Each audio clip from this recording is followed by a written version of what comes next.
一個小故事。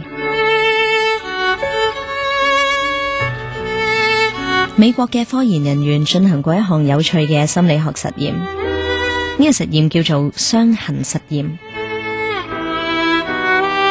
佢哋向參與其中嘅志願者宣稱，呢個實驗呢就係要觀察人對於身體有缺陷嘅陌生人佢哋作出嘅反應，尤其係面部有傷痕嘅人。每一位嘅志願者都被安排喺冇鏡嘅小房間裏面，由荷里活嘅專業化妝師喺佢嘅左邊面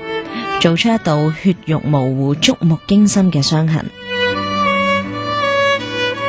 志願者呢係被允許用一面小鏡照一照化妝之後嘅效果嘅，跟住塊鏡就俾人拎走噶啦。關鍵呢就係最後一步，化妝師表示需要喺傷痕嘅表面上面再塗一層粉末，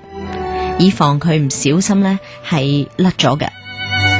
事實上，化妝師係用紙巾偷偷咁抹走咗之前嘅化妝。對呢樣嘢毫不知情嘅志願者被派往各醫院嘅候診室，佢哋嘅任務就係觀察其他人對佢哋面部傷痕嘅反應。規定嘅時間到咗啦，翻嚟嘅志願者竟然係冇一個例外咁敘述咗相同嘅感受。佢哋覺得其他人對佢哋係比以往粗魯無理、唔友善，而且成日都望住佢哋塊面。但係實際上，佢哋塊面根本同之前就冇分別，乜嘢都冇唔同。因為化妝一早就已經俾化妝師抹走咗。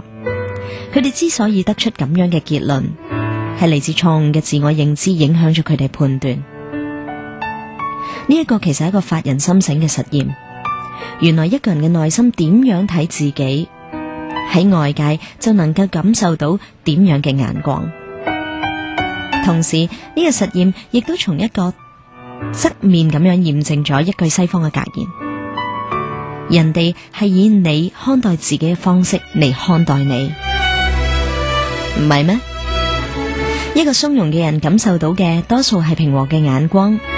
一個自卑嘅人感受到嘅就係歧視嘅眼光，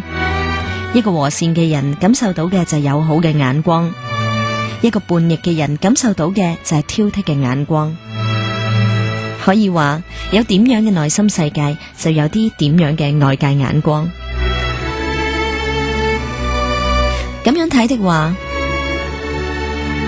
一個人如果係長期抱怨自己嘅處境冷漠不公、缺少陽光，咁就係話真正出問題嘅係佢自己嘅內心世界，係佢對自我嘅認知出咗偏差。呢個時候需要改變嘅正係自己嘅內心，